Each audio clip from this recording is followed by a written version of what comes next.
And there we go. Okay, I'm gonna see if I can do this on the phone here too, because you'll get a better view if I can get the phone going. Let me see.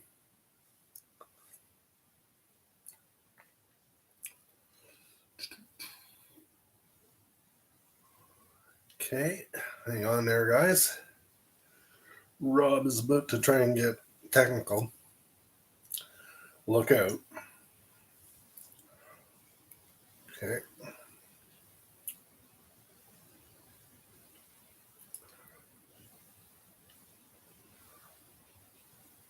Well, I'm live right now, and this says I'm not, so. But I assure you I am. Okay, so I got chat going, and I'm working on some other things, guys. I'm going to see if I can just go live and see if I can join up the other way. Be patient with me. I'm learning. I was outside. Hey, there's somebody there. Hey, welcome aboard. Today we're talking about trout fishing, maybe some walleye and pike too. I'm not sure exactly what's going to happen. Got a lot of snow, but still I can get to the water. So right now I'm just trying to see if I can get everything all set up on my account so that I can cast from here. And that's what I'm going to try and do. Just give me 1 minute. And then you can look inside my tackle box and you'll see what's going on. I'm a little too impatient, apparently. Give me a minute. Okay, I don't want that. I want to. I'm technically challenged, guys. So just give me a minute and I will see what I can do. Okay, do that one.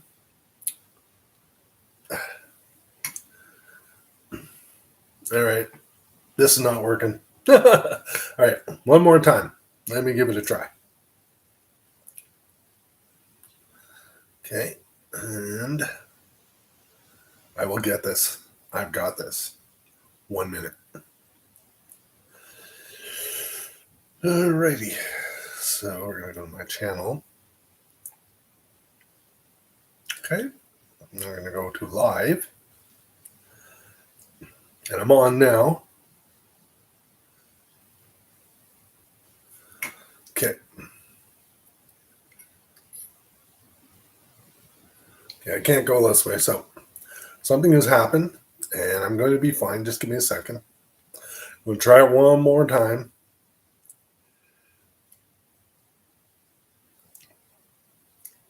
Okay, there we go. Try YouTube Studio, see if I can do it that way. All right.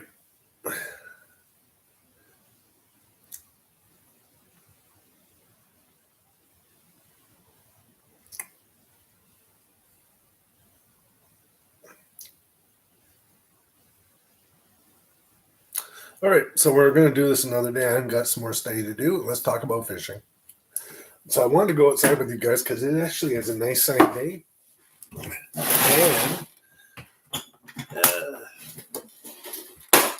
I've got some of my lures, my favorite lures. You can see that one. That's a bomber long A, guys.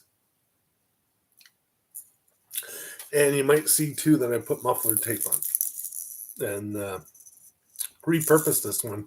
I was fishing in shallow water for walleye with this, and it was a real, you can probably see the edges, how hammered they are with teeth marks and stuff. This was an absolute, for walleye, this was absolutely awesome. Another thing these are really good for because they float near the top is trout, brown trout. I have caught brown trout on these, and that's what we're going for hopefully this week, if not pike. But I'm not going to use bomber long A for the pike. The reason why is that you can see I got 3 sets of hooks, like 9 hooks. If you've ever tried to get a pike out of a net or even just get a pike released when you have this kind of setup, that is detrimental and difficult. Another one here that I'll be using for the brown trout. This is more of a surface lure, and I can move it really. It's a bomber long A too, but this one hits up high, and you bring it across the water really quick, and that's what the brown trout like. Now, I don't mind having like 9 hooks for a brown trout. That's fine. I like to use the spoons for the brown trout, but you will get more hookups with this one. I used a clown-faced one, but it was cotton cordell, similar to this. And what happened is that I ended up catching a beautiful big brown trout over 10 pounds. We have some whoppers here in our area. The other thing too is lake trout. Um, where I'm going to be fishing at this time of year, it's got lake trout like 14, 15 pounds bigger probably, but that's what I've caught. And I've also got brown trout in that category too. Just crazy. And they'll hit these plugs. And this is a bomber a nice one. And this is perfect for trout fishing. You see the orange, there's a little bit yellow there. Drag that across fast and bam. All right, what else can I show you? Got another one here with muffler tape as well. That was originally pike minnow. This one here, of course, I got another one that I've decorated with muffler tape. Okay, so this you can see. It's got 9 hooks again, but this is like, I'm going to use this for trout, pike, and walleye possibly. Where I'm going, I'm going to tell you, got some line on the end of that. Where I'm going is down by the power dam in Cornwall, Ontario. And that place there is notorious for lake trout, brown trout, rainbow trout, walleye, muskie, pike, channel catfish, carp. Pretty much every species you can imagine that's in the St. Lawrence River is there, including bullheads and stuff like that. And we're going to hit that area pretty hard this year. It's close by my house, about 25 kilometers from my house.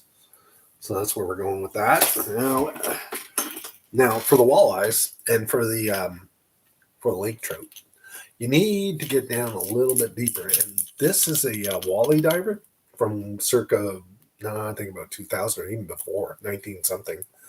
But this thing here, I have caught lots of walleye just before dusk. You get down deep enough, and the walleye will hit it because they're coming up as the sunlight's going down, and they'll come up and they'll grab that because their eyes are on the top of their heads, eh? So they're looking for stuff up above.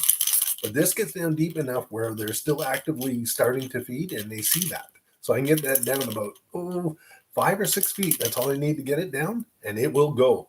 And also, I picked up lake trout on this too, of all things, lake trout on a walleye diver. All right, we're going to continue on. Now, this one here is like a swim fizz kind of thing, but this is a good spoon for casting in the morning when the sun's just coming up. You get this right on the top of the water, and you just pull it, you crank it as fast as you can without it popping up over the top of the water. And that is the key. They will not touch a thing unless it's moving fast. This is what I've discovered over the years. I mean, I've done slow retrieves, and forever I wasn't catching any trout. I get the odd one, but I mean, they were odd. So the walleye, they like that jerk and stop thing. And in the springtime, the pike do too with spinners. But the pike will hit that too. But spinners, it's easier to catch them, and I don't quite understand why. Might be a little delay in the retrieve, and it's just enough for the pike to hook up. But they're very aggressive, and I'll be taking you pike fishing too at a spot that's not even a kilometer away from where I'm sitting right now. Yeah, springtime pike. As long as they're in season, I'll check, and if they are, we'll fish them. I'll put them back because we don't want to keep them. They're all hammer handles, but there's hundreds of thousands of them. Don't try to get into a pipe along with perch. I'll show you that coming up. So that's a spoon I will be using. Now, I'm going to tell you my all-time favorite. It's kind of like a little secret, but for where I am, my water, I will show you that. This is a Rebel Fast Track. Now, I don't know if they even still make them, but this is the one. This is the one that will catch everything. I've caught pike on it. I've caught lake trout on it. I've caught brown trout on it. I have caught walleye, tons of walleye on this Rebel Fast Track, particularly yellow with the orange diamonds. That seems to be the one that does the trick. So there you go, guys. It's a little bit dirty, but I'm going to clean it up a little bit with some WD-40, and there you go. And that's a Rebel Fast Track. And I have other Rebels too that work pretty good too. And these are more like surface type. Okay. Now these are perfect for the, if I can get these going for the trout there, that is like, wow. This is a Rebel, okay? And the Rebels are a tough lure. I've caught everything on them. I've caught walleye and everything else too on them. But they're more durable, and I like to use them. And they got nice little action in the water. Spin around like so, and there they go. All right, now some of my other secrets. Well, not really secrets. I'm sure you guys. I was talking to you earlier about the clown face lure, and these are old cotton cordels, and I'm not even sure if you can get them anymore. I have a couple of these. I have a blue nose, and I have this as my clown face. Now this thing here, I've got brown trout on, Lakers, walleye. It's my go-to in that one particular spot that I was telling you about. It's a suspending lure. So it doesn't really dive down. It doesn't really hold up on the surface. It's a suspending lure. So it's perfect for lake trout because lake trout are kind of similar to walleye and pike in the spring. They like that kind of like you jerk it and let it sit there. And then it gives them a chance to make a decision on it, or I don't know what it is, but they grab I've caught some, oh my God, some big fish on this little tiny lure. Just a standard little plug lure. Okay. And that's the clown face that I'm going to be using down there by the water. Now, if I may, bring you to another lure that I'm using. I got a couple here hooked up. I got a wally diver. Well, here it is. Another wally diver. And this is another excellent lure if you're fishing, near shore. Or even from a kayak like I do sometimes. I won't be breaking out the kayak until probably May when the water warms up in the small rivers, like the Payne River system. And for then, we'll be going for sucker, carp, and catfish. But the river has a lot more. Like the Payne River has pike. And it has some other interesting fish too that I'm sure we'll end up catching. And that'll be earlier in the spring. Excuse me, guys. I would love to go into the big river, but like in a kayak. But my God, the water is cold. Here's another one. This is I'm not sure what this is. A bomber, I think, but it's a little bit different. And I've used this one on top water too, and it's pretty darn good. But towards dark, that spot towards dark, even this time of year, it's odd. There are walleye sitting there just waiting to be caught if you got the right retrieve. Now, when that light goes down in March, the water's still very cold. So I've caught them like at night and in March and snowing and thinking in open water. I'm thinking this is just crazy. But you learn, as you fish over the years. And I have fished a lot of years, but I've never ever videoed it. So, and what else can I tell you guys? I got some floats there for my. If I were going to do some trout fishing with floats, but I'm not going to do that. I'm going to save that for the pike and the carp. A few other things. I got my dinosaur grips to get the lures out of the catfish. When they swallow that hot dog right down, I grab that and pull that out, and then that doesn't injure the fish. The other thing I got too for pike, because pike are nasty. That's why I only like to use spoons for pike, or even a spinner with just 3 hook sets, like one set of 3, because that way when you go take them out, you just go like that, yank it out, and you're done. You're not fishing around with, I got one inside his head, and I got one inside his fin, all that. That's why I fish. I don't like, but sometimes you can't help it. You catch them by accident. Oh, I mean, I've had them literally crush those lures, like bust through the plastic on the bomber long days. I'm assuming that was a muskellunge that they had. It just took off. It went about 100 feet nonstop. It was gone. Although I've had rainbow trout do the same thing. But when the lure came back, you could see the distinctive musky teeth marks, holes inside the lure. And I don't know if I've kept it, but if I do find it, I'll definitely show you. Hello, whoever's out there. Welcome. We were just talking about trout fishing, and right now we're on my hook removal system so I don't hurt the fish. It's like a dinosaur thing. You probably have one in your tackle box. Something similar. So that's what we're up to. And another little bomber long day I have is right here. Now, if you can't catch a live feed, don't worry, guys. If you really are interested, you can catch it after I've done the video for it. I probably will do some video editing and then maybe post it up as a video, because I haven't been able to really put anything out fishing-wise because it's been so snowy here in this part of Ontario, Eastern Ontario. I mean, we got some sunshine and beautiful 2-degree weather right now, but we're getting a snowstorm again. So Thursday, I'm hoping to get down to the power dam and do some trout fishing.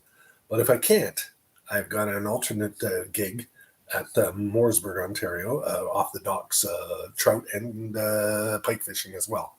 So I could also do that. And I'll post a video, and it'll be finally the first fishing video of the year instead of listening to me talk about going fishing. But in this part of the world, boys, I'll tell you, and ladies, it is difficult because you're always on the weather, you know. But I've got some plans to mitigating the weather this summer. I've got a tarp and chairs and a little frame there to give me a little bit of shelter so I can wait rain out. I'm not running away from the rain this year because, you know, the fish bite just as good. So now, I'm not much of a bass fisherman, but I do bass fish.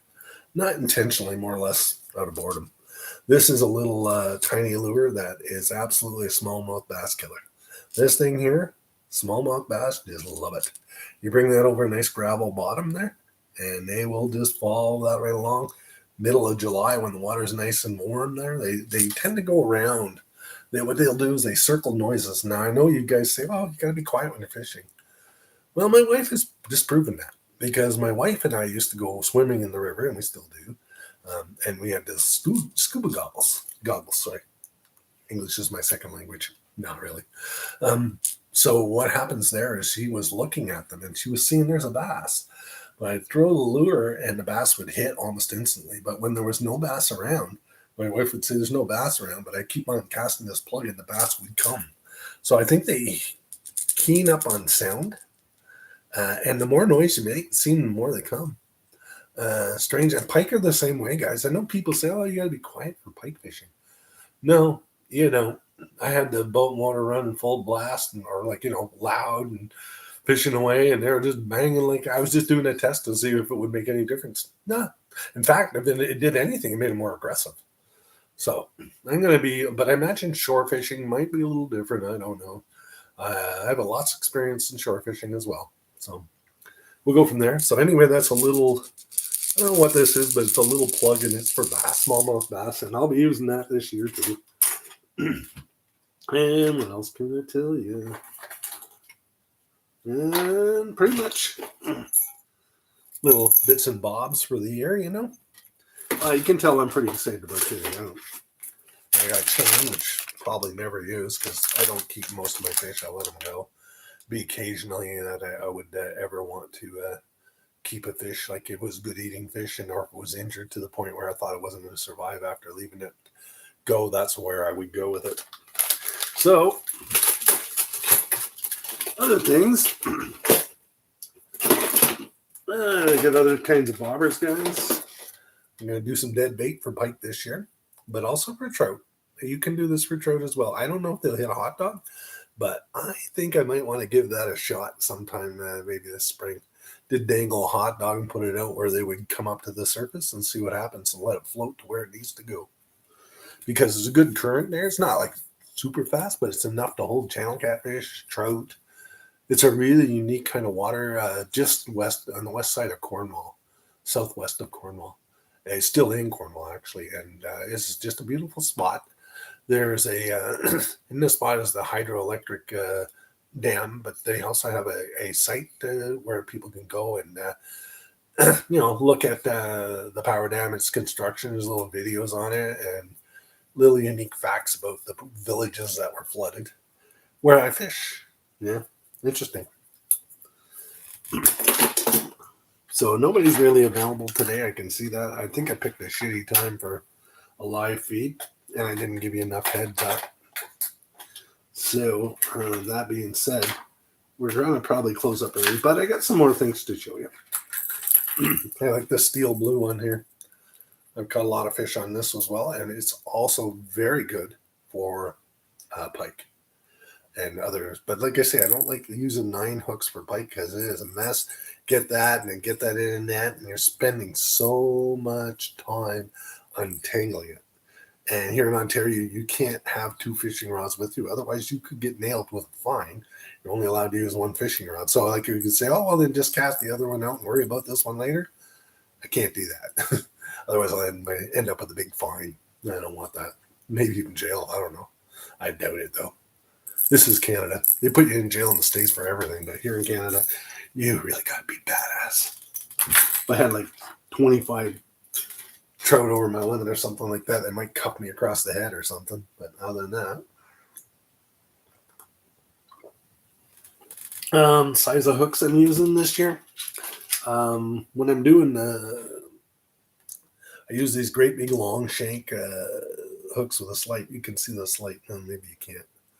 The slight offset on there. Yeah, you can't see that once I get it away from my big black background. Now this is what I use for the hot dogs when I'm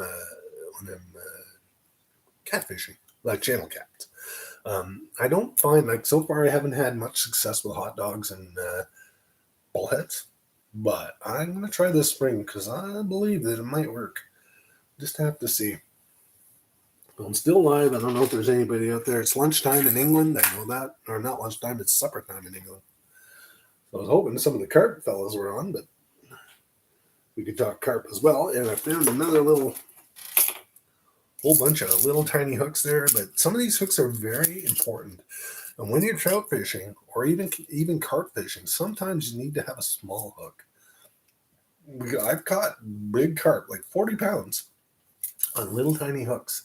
It's a finesse thing and it takes more time, but yeah. And smallmouth bass too. Small hooks number 8 seem to be the killer. You know, you don't need a lot of bait. You just put a little bit of bait on there and just whack her. Same thing with the walleye. This is really weird. A Chinese gentleman taught me how to walleye fish from shore near where there's rocks, because we've got a spot. We have lots of walleye around here, but I didn't know this. But he says use a very light line. He was using 6-pound test, and he was just sometimes he had a little split shot above it, but he said most times no split shot.